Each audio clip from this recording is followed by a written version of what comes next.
Atos, capítulo 21,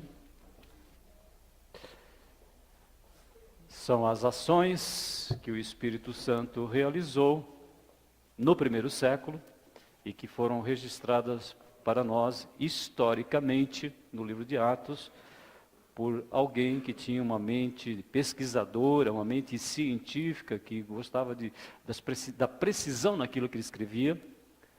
E essa pessoa, quem é? Lucas. Então, Lucas escreveu para nós esse livro, e aqui nós temos a igreja de Jesus, a igreja que transformou a sociedade da época, a igreja que preenche todos os aspectos da minha existência, e que só através da igreja nós podemos ter, então, uma vida significativa. É interessante nós prestarmos atenção naquilo que Deus sempre falou, né? Então, nós hoje já dissemos aqui, toda pessoa, todo ser humano, dentro existe um vazio, que é do tamanho de Jesus. Então nós sabemos disso. Nós somos incompletos em nós mesmos, incompletos se você for pensar no casamento, na família, na sociedade, no trabalho. Falta Jesus. E graças a Deus para nós não falta. O profeta Isaías, no século VII a.C., ele já dizia para nós isso. Vós todos que tendes sede, vinde às águas. Então depois Jesus se apresenta como sendo a água da vida. E ainda diz assim, inclinai os vossos ouvidos e vinde a mim. Ouvi e a vossa alma viverá. Então é que nós queremos suplicar a Deus que os nossos ouvidos possam ouvir o que Jesus quer nos dizer agora. Atos capítulo 21, de 1 a 16.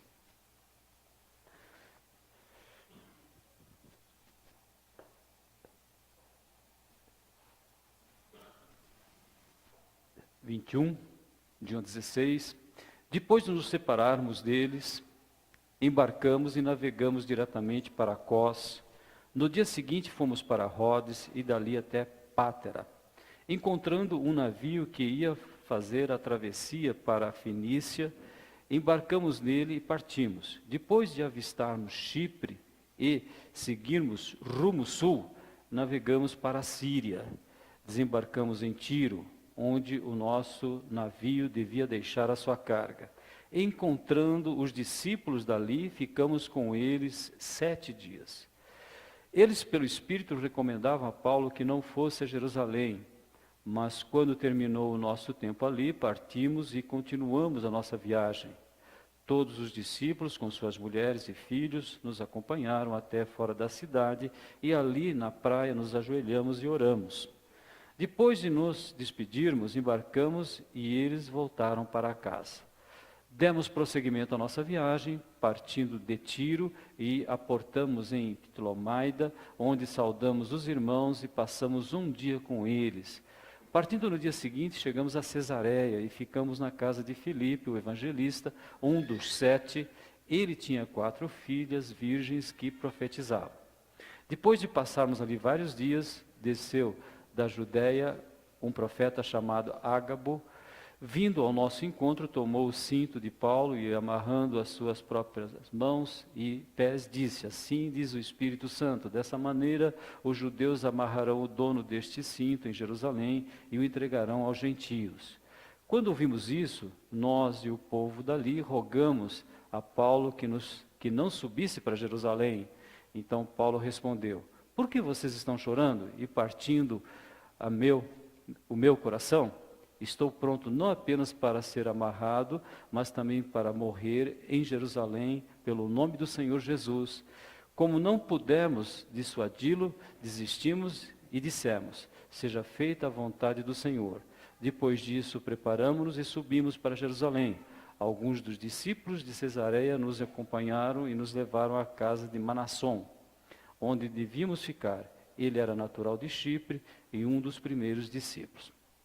Evangelho, boas notícias para todo o universo, para todas as pessoas que fazem parte do nosso planeta.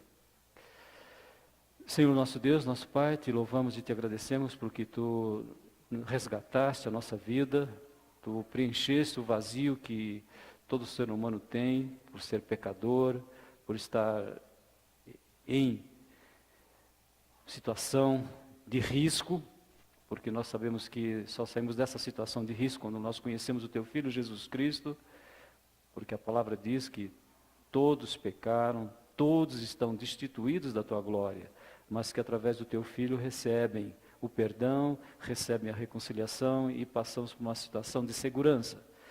Te agradecemos pelo texto de hoje, que é um texto histórico, narrativo, mas que nos mostra que o Evangelho é universal. O Evangelho é para todas as pessoas e que nós possamos participar dessa tarefa no poder do Espírito Santo, em nome de Jesus. Amém. Nós poderíamos dar um título, para esse texto. O Evangelho é universal. Ou seja, as boas notícias são necessárias para todos os seres humanos. Nós estamos aí ultrapassando os 7 bilhões de pessoas e todos precisam do Evangelho. Nós sabemos que não há nenhuma solução para o ser humano nele próprio. Não, riquezas, nós vimos, não satisfazem, cultura, ciência, poder, beleza, que faz parte dos nossos dias, a cultura física, nada disso preenche o ser humano. Nós só ficamos completos com o Evangelho. Por isso que Deus falou, vinde a mim, Por isso que vinde a mim e bebei a verdadeira água. E Jesus vem e fala, vinde a mim vós todos que estáis cansados e oprimidos, e eu vos aliviarei. Jesus diz, ele olhava para a multidão e via que as pessoas estavam cansadas, desesperadas, às vezes oprimidas, apesar de muitas vezes terem tudo. Não é só as pessoas que tinham necessidades e tinham dificuldades sociais, mas pessoas às vezes tinham tudo. Nicodemos era uma pessoa que tinha tudo que você pode imaginar para a época, recursos, mas ele estava insatisfeito. Então, por isso que este Evangelho foi nos dado, e Jesus disse, ide por todo o mundo e pregai este Evangelho. Evangelho significa boas notícias. As únicas notícias perfeitas que um ser humano pode ouvir na face da terra é o Evangelho. Evangelho é Jesus, porque é a palavra. Evangelho é o pacote que Deus preparou para cada um de nós, em que inclui o quê? O arrependimento e a fé exclusiva em Jesus. Então, quando você pensa em Evangelho, você pensa que Deus preparou uma forma de você ter arrependimento, que o arrependimento vem de Deus e você confia em Jesus. E nós estamos vendo uma coisa interessante nesta noite. Vocês lembram, que o Evangelho começou dessa forma que nós conhecemos hoje, através da Igreja de Jesus, a comunidade daqueles que creem em Cristo Jesus? A palavra igreja significa aqueles que saem de um contexto para fazerem parte de um outro contexto. Os gregos, por exemplo, quando eles tinham que tomar as decisões importantes, eles saíam da cidade e iam para um lugar especial. Essa saída da cidade para um lugar especial, no nosso caso seria a nossa assembleia, só que a assembleia era fora da cidade. Eles se reuniam lá para decidir se estava faltando água, se tinham pessoas com problemas de alimentação, alguma epidemia, eles se reuniam e decidiam. Essa palavra dava o nome que nós damos hoje para a igreja, assembleia. Saíam para fazer parte de um grupo que ia tomar decisões. E a igreja, então, dessa forma, ela começou quando? Jesus morre em nosso lugar, terceiro dia ele ressuscita, depois ele fica na presença dos discípulos. Paulo disse que uma vez ele apareceu para mais de 500 pessoas, então ninguém pode dizer que foi uma ilusão. Quantos dias ele fez isso? 40 dias. Aí ele sobe aos céus. 10 dias, desce quem? O Espírito Santo. E que nós podemos dizer? Vamos dizer juntos? Como é bom poder conhecer o Espírito Santo. Como é bom poder ter o Espírito Santo. Como é bom ser templo do Espírito Santo. Pessoas imperfeitas como nós, e a figura que é usada é que nós somos templo do Espírito Santo. E o Espírito Santo, então, quando desceu, todos não sabem disso, Pentecostes, houve uma grande movimentação, 3.000 pessoas tomaram uma decisão com Jesus, milhares de pessoas estavam em Jerusalém, e o Evangelho sai de Jerusalém e vai caminhando para o norte. Ele chega na Grécia, na Ásia, ele vai até a Europa, e agora o que nós estamos vendo é o processo de volta. Paulo está voltando. Então ele sai lá de cima da cidade de Éfeso, que fica no norte, não precisa saber exatamente como é que é, mas é norte, eles vão descendo. E quando eles descem, é interessante nós percebermos que eles descem e passam por uma região chamada Síria. E hoje você vai ter a oportunidade de orar pela Síria. Quem tem ouvido falar a respeito da Síria? Todos nós. Vocês sabem que existiam igrejas que serviam a Jesus na Síria? Em Atos capítulo 15, diz assim que uma carta que foi escrita, uma carta com orientações, como é que a igreja devia proceder, não precisava mais de circuncisão, não precisava mais dos rituais que existiam no Antigo Testamento, agora era só Jesus. Essa carta foi dirigida para a Síria. E é bom, é interessante a gente ver o que Deus fez na Síria, no século I, através desse evangelho que foi caminhando para o norte, e passando pela Síria, e agora voltando, nós vemos Paulo ficando alguns dias na Síria. E quando nós pensamos em Síria, nós pensamos assim, como que este evangelho é necessário para todas as pessoas? E eu fui pesquisar algumas coisas sobre Síria, e tem umas coisas muito interessantes, né?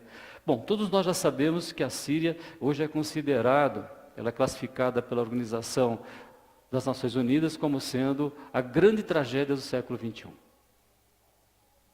Todo mundo tem consciência disso? Então a Síria é considerada hoje a grande tragédia do século XXI. 250 milhões de pessoas já morreram na guerra da Síria. 4,5, quase 5 milhões de pessoas refugiadas. 13 milhões e meio de pessoas, de habitantes da Síria, que estão passando necessidade urgente de assistência humanitária. Não tem água, não tem o que comer, doenças, epidemias acontecendo por causa da guerra. Agora me diga uma coisa, quando eu e você oramos pela Síria? Então hoje é dia. Domingo passado, a Sandra nos falou sobre o Irã, né? Foi o Irã que você falou? Você vai falar ainda sobre o Irã, né? Para vocês terem uma ideia, o Irã é considerado hoje também um campo terrível para o cristianismo, mas é o lugar em que mais pessoas se convertem no mundo proporcionalmente à população. Não existe lugar no nenhum planeta da Terra que a igreja esteja crescendo tanto, proporcionalmente, é lógico, do que no Irã. E Síria é motivo das nossas orações, porque nós agradecemos a Deus, porque quando Paulo passou para ali, ele passou lá e encontrou famílias, encontrou igrejas que serviam a Jesus, pessoas que tinham tido sede e que tinham ouvido falar, incline os seus ouvidos e vocês vão ouvir paz, vocês vão ouvir de perdão, e é uma paz, um perdão que não falha, uma paz, um perdão verdadeira, que nós vemos pessoas às vezes que estão tão distantes de Deus, mas quando recebem essa paz, esse perdão, quando elas olham só para Jesus, a vida delas muda. Muda totalmente. Irmãos, em 2011, quando começou a guerra da Síria, existe uma relação de 10 missionários cristãos que falam de Jesus. A população, esmagadoramente, quase 90% eram muçulmanos, mas eles tinham uma convivência tranquila com os cristãos. E esses 10 missionários foram convidados a sair. Falaram, vocês saem porque aqui a coisa vai ficar feia. O Estado Islâmico está entrando aqui, e o Estado Islâmico não tolera nem o próprio islamismo das outras pessoas, quanto mais cristãos. E você sabe o que esses 10 missionários falaram? Vou ler para vocês. 10 missionários que tinham a função. Missionário, vocês sabem que todo mundo sabe o que é, né? Alguém que de fora que veio pregar o evangelho, é um brasileiro, é um americano, é alguém que saiu da sua cidade, do seu país e foi falar de Jesus para outra pessoa. E vejam, 10 missionários que faziam a implantação de igrejas, quando foram convidados pelas autoridades a deixar o país em segurança para não sofrerem os ataques, sabe o que eles falaram? Nós vamos permanecer. Nós vamos permanecer. Todos optaram para permanecer e ainda recrutaram outras 15 pessoas para serem treinadas e ficarem responsáveis por implantar mais igrejas, ampliando o trabalho. E hoje a Síria também é considerada um dos lugares em que mais o Evangelho de Cristo Jesus cresce. Vocês já perceberam como é bom falar de Jesus? Vocês viram os hinos que nós cantamos que nos falam de Jesus, como preenchem o nosso coração? Eu tenho certeza que por mais resistente que você seja, você não consegue ficar insensível à ação de Jesus Cristo, à ação do Espírito Santo. E nós estamos vendo o Evangelho caminhando e passando pela Síria. E hoje a Síria é um campo missionário, um campo para Jesus. Glória a Deus. Glória a Deus por missionários que continuam tendo a coragem de ficar naqueles lugares. E essa volta, esse regresso, a igreja que tinha saído de Jerusalém, que chegou lá na Europa, inclusive, e agora está voltando. E Paulo está entrando em contato com as famílias, com as igrejas, com os cristãos que estavam na Síria, e depois ele vai para Tiro. Tiro é uma cidade do Líbano hoje, tem um outro nome. Mas era uma cidade extremamente importante. Alguns consideravam Tiro como sendo o armazém de comércio do mundo. Os habitantes de Tiro se tornaram famosos porque eles tinham comunicação com o mundo inteiro, se tornaram extremamente comerciantes. Eles eram muito dados ao comércio, tinham uma habilidade comercial, construíram navios, e Tiro foi considerada uma das cidades mais bonitas da época pela sua pujança econômica, comercial, pelos navios que eles construíam e que singravam os mares, e eles levavam as coisas preciosas da época por todos os cantos. Vocês sabem que ali tinha uma igreja, e a igreja de Jesus. E interessante que Paulo ficou ali quantos dias? 7 dias. 7 dias com aquela igreja. O que nós queríamos concluir dentro dessa realidade para os nossos dias, nós sabemos que dos quase 1 bilhão de cristãos que nós temos na estimativa mundial, é pouco, não é? De 7 bilhões, apenas 1 bilhão, não chega a 1 bilhão, 250 milhões estão sofrendo perseguição. Nós vimos isso, não é? Então nós estamos suplicando que Deus nos desperte para que nós sejamos mais perseverantes na oração por essa multidão de pessoas que fazem parte da nossa igreja, que são nossos irmãos em Cristo Jesus e que precisam então do suporte, um suporte que só pode vir através da oração, porque nós não podemos ir lá, nós podemos orar, e a oração tem um papel muito importante. Então a primeira conclusão importante que nós temos que ter: quanto que nós vamos orar por aqueles que estão enfrentando pelo Irã, pela Síria, pelo Líbano. Quando você pensa em Tiro, você está pensando no Líbano, que também é um lugar de muitos conflitos. E é interessante percebermos que os conflitos têm alguma conotação religiosa. Algumas pessoas querendo forçar as outras a seguirem os seus pensamentos, as suas posições religiosas. E a gente tem insistido com essa verdade que Deus nos fala, que se alguém resolve tomar uma decisão com Jesus, resolve receber o arrependimento e o perdão, resolve ter agora Jesus como sendo o seu pastor, aquele que cuida de todas as suas questões, resolve tudo na frente, ele é consultado em tudo, e que está conosco em toda e qualquer circunstância, em todo o tempo. Então, ele é o nosso pastor. E se a gente resolve isso, decide isso, nunca é por força, é sempre pela oração. Desde o tempo de Zacarias, Deus fala: olha, não façam nada querendo forçar as pessoas, nem forçá-las numa pressão psicológica, uma pressão emocional, e muito menos pelas armas. As pessoas recebem Jesus pelo poder do Espírito Santo. Jesus disse que a semente é lançada na terra, e eu, mesmo que eu esteja dormindo, acordando, passa as noites, passam os dias, a semente germina, e eu não sei como isso acontece, porque é poder do Espírito Santo, não é poder humano.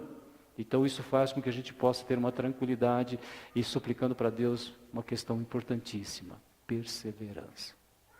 E o que nós percebemos, além da perseverança que os cristãos tinham de levar o Evangelho para todas as pessoas, e na volta fazendo uma reavaliação do que tinha acontecido, numa volta fortalecendo os irmãos que estavam ali, nós percebemos também que nada podia fazer com que eles desviassem a atenção. O apóstolo Paulo, por exemplo, no relacionamento que ele teve com os irmãos ali, nessa volta, os irmãos ficaram muito tristes, falaram: mas você vai para Jerusalém, lá você vai ser preso, você vai ser como se fossem mãos e pés amarrados. E ele falou assim: não, eu vou, porque ele tinha uma plena convicção do Espírito Santo que ele precisava ir para onde? Qual era o centro do mundo da época? E o que batia no coração dele? Ele queria ir até Roma, e nós sabemos que Roma era a capital do mundo na época. Então, mesmo apesar das perseguições, das dificuldades, ele enfrentou os judeus, enfrentou as perseguições religiosas que haviam naquela época, e ele falava assim, não, eu quero continuar a minha vida. Nada para mim é mais importante do que cumprir a missão que Deus me deu e falar de Jesus. Vamos aprender isso? Então o que é mais importante para nós? Falar de Jesus. Falar de Jesus para as pessoas que nós amamos, pessoas da nossa família, nossos filhos, pessoas que nós convivemos com elas todos os dias no trabalho. Então, essa determinação, que é resultado da perseverança. E, interessante, como é bom perceber o relacionamento que ele tinha, a convivência, a comunhão. Então, quando ele passou em Tiro, ele ficou ali com o pessoal.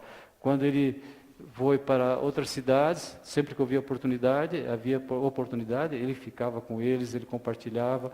E o que nós percebemos, uma conclusão que nós precisaríamos tê-la enfaticamente na nossa vida. Como que tudo terminava, como é que tudo acontecia nos encontros.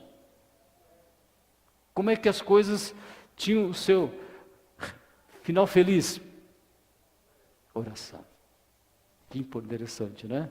Quando ele diz que realmente ele vai embora, apesar de as pessoas estarem muito tristes e saberem que ele iria ser preso, e que depois de ser preso ele ia acabar indo para Roma, e nós sabemos que ele foi também um dos mártires do cristianismo, pelas fontes históricas, não pela Bíblia. A Bíblia não chega a falar isso, mas nos dá a sinalização, nos fala que ele ia morrer por causa do Evangelho, e ele diz então que aqueles irmãos se uniram e oraram com ele.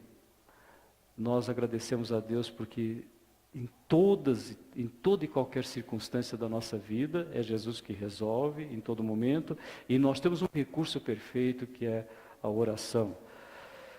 Todos os discípulos, com as suas mulheres e filhos, nos acompanharam até fora da cidade, e ali na praia nos ajoelhamos e oramos, depois de nos despedirmos, embarcamos e eles voltaram para casa.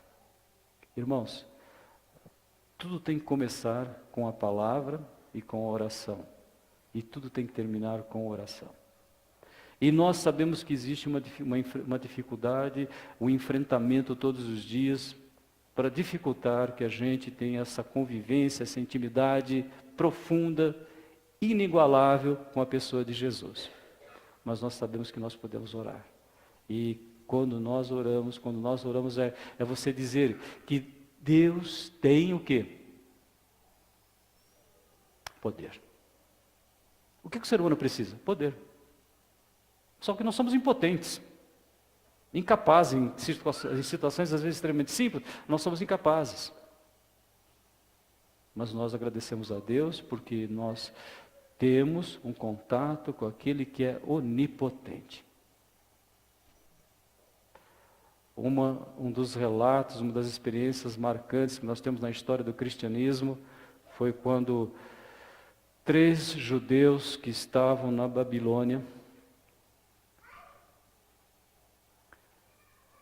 que tinham sido levados cativos pelo Império Babilônico, naquela época não era Roma, era Babilônia, todos vocês conhecem.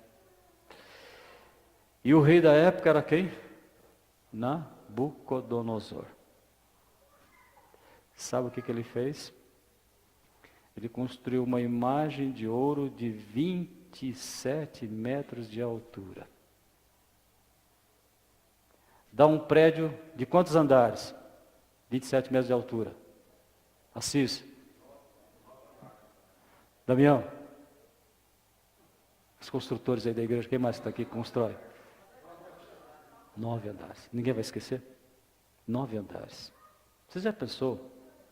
Ontem eu estava observando um prédio de 10 andares. Eu achei tão alto. Acho que foi um dos primeiros prédios que foi construído em Marília. Com aquelas arquitetura antiga, né? Esses dias o Rubens me falou que o Martinelli foi feito sem colunas, né? Sem concreto, aliás. Tudo na amarração, é verdade? Tem quantos andares? Alguém sabe? Acho que passou os 10 andares. Você já pensou num prédio de 10 andares, uma estátua desse tamanho?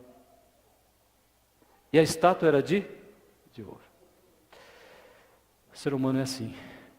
Ele precisava preencher um vazio que existia dentro dele. Ele era o rei, ele era a autoridade, uma pessoa, humanamente falando, mais poderosa da época.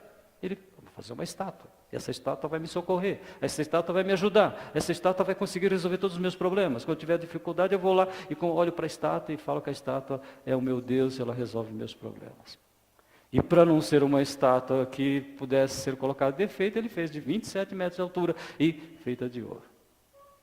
O que acontecia? O que aconteceu no reino? Qual foi a determinação que ele deu?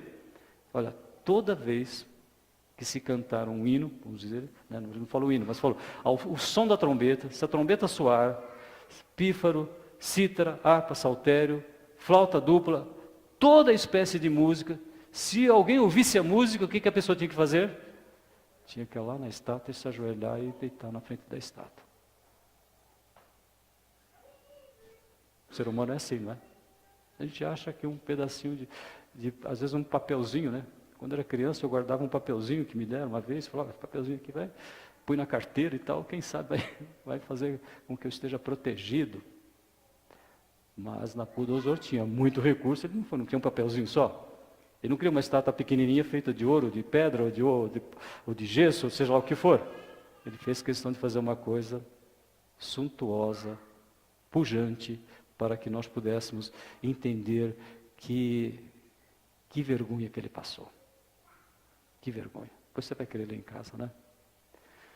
Sadraque, Mesaque e Abdenego, quando foram intimados por Nabucodonosor para que se dobrassem, porque Nabucodonosor apreciava muito a capacidade, a inteligência dos judeus. E entre eles, Sadraque, Mesaque, Abdenego e Daniel. Eram os preferidos dele. Olha, esses jovens aqui são muito inteligentes, então eles têm muita sabedoria, então ele dava um suporte diferente para aqueles jovens. E quando ele ficou sabendo que Sadraque, Mesaque e Abdenego não aceitaram a opinião dele, não aceitaram a intimação que ele estava fazendo, o que ele fez? Ele pediu que Sadraque, Mesaque e Abdenego sofressem a pena por estarem desobedecendo. E qual era a pena? Quem desobedecesse? Jogado numa fornalha ardente. Aí você pode falar assim, será que acontecia isso? Bom, quem esteve aqui, foi domingo à noite, né? Algumas pessoas, puxa vida, que coisa que está acontecendo com os cristãos. O que Sadraque, Mesaque e Abdenego falaram? Ó Nabucodonosor, não precisamos defender-nos diante de ti. Se formos atirados na fornalha em chamas, o Deus a quem prestamos culto pode livrar-nos, e Ele nos livrará das tuas mãos, ó Rei. Mas se Ele não nos livrar, saiba, ó Rei, que não prestaremos culto aos teus deuses, nem adoraremos a imagem de ouro que mandasse erguer. Nabucodonosor ficou tão furioso com Sadraque, Mesaque e Abdenego que o seu semblante mudou, deu ordens para que a fornalha fosse aquecida 7 vezes mais. Irmãos, isso é fato, isso é acontecimento. Foram amarrados, jogados na fornalha. Os soldados que levaram Sadraque, Mesaque e Abdenego para a fornalha, o que aconteceu com eles? Morreram. Do calor era tão intenso que para levá-los até o lugar. A ordem do rei era urgente, né? O que foi que aconteceu depois? Nabucodonosor, alarmado, levantou-se e perguntou aos seus conselheiros, não foram 3 que nós jogamos na fornalha? Eu estou vendo 4. Eles responderam, sim, rei, eram 3, mas olha, nós estamos vendo 4 homens. E o 4 se parece com o filho dos deuses. Então Nabucodonosor aproximou-se da entrada da fornalha em chama e gritou, Sadraque, Mesaque, Abdenego, servos do Deus Altíssimo, saiam, venham aqui. Irmãos, isso é para a gente perceber, eu e você precisamos disso todos os dias. O poder pertence a Deus. E se eu tenho Jesus na minha vida, eu conheço o Pai. Porque Jesus disse, ninguém conhece o Pai a não ser o Filho. E aqueles a quem o Filho o revelar. E depois ele fala, vinde a mim, vós todos que estáis cansados e oprimidos. Só temos Jesus na nossa vida. Amém? Então nós temos que viver só em função dele. E quando o culto de hoje nós começamos, Evangelho, boas notícias para todas as pessoas, inclusive para a Síria, para o Irã, para a China. Há um tempo atrás se falava que a China era a igreja cristã e crescia debaixo da terra, né, subterrânea. É chamada igreja subterrânea porque as pessoas não podem dizer que são crentes em Jesus. O Evangelho é para todos. E o poder pertence a Deus. E por isso que nós podemos nele confiar. Então, o que você tem? Boas notícias. Qual é a boa notícia? O poder pertence a Deus. E Deus se revelou a nós através de Jesus. Ninguém conhece o Pai, senão o Filho, e aqueles a quem o Filho o quiser revelar. Vinde a mim, vós todos que estáis cansados e oprimidos, e eu vos aliviarei. Aprendei de mim, que sou manso e humilde de coração, e encontrareis descanso para as vossas almas. Meu jugo é suave e o meu fardo é leve. Mateus capítulo 11, a partir do versículo 27. Vocês querem ler Daniel hoje? Impressionante a história, né? O acontecimento, uma estátua não resolveu nada. Mas o Deus de Sadraque, Mesaque e Abdenego, e tudo indica a presença de um anjo ali, presença de Jesus. Se ele estava representando Jesus ali, fez com que eles pudessem sair sem nenhum resquício, nenhuma possibilidade de pensar que eles tinham passado por uma fornalha. Na estrada a gente passa às vezes por uma queimada, você sai com cheiro de fumaça. Verdade ou não? E eles entraram na fornalha e nada aconteceu. E não quer dizer, e eles deixam bem claro para nós, o poder pertence a Deus. E é isso que nós temos que viver. Vamos orar? Senhor nosso Deus, nosso Pai, te agradecemos e te louvamos por este Evangelho que saiu de Jerusalém, foi até a Ásia, a Europa, a África, e hoje chegou até nós desta forma para entendermos que como é bom a perseverança, como é bom a determinação de nós não cedermos às pressões, como Paulo não cedeu, ele precisava ir até Roma pela direção, orientação do teu Santo Espírito. Havia pessoas ali que precisavam ouvir falar de Jesus e que nós também possamos ser perseverantes e crer que em toda e qualquer circunstância e em todo momento, poder pertence a Ti. E esse poder Tu deste a Teu Filho Jesus, e Jesus nos deu esse poder através do Espírito Santo. Oramos, agradecemos, porque o Espírito Santo faz com que nós possamos viver essa verdade. No nome de Jesus, amém. Vamos nos colocar em pé? Livro de Daniel, capítulo 3, pois se vocês quiserem ler com mais profundidade ainda. Daniel, capítulo 3. Os cristãos, os crentes da época, enfrentando o Império Babilônico, Sadraque, Mesaque e Abdenego, fazendo com que aquela estátua não tivesse valor nenhum. 89. Nós vamos cantar, depois do cântico estaremos nos despedindo.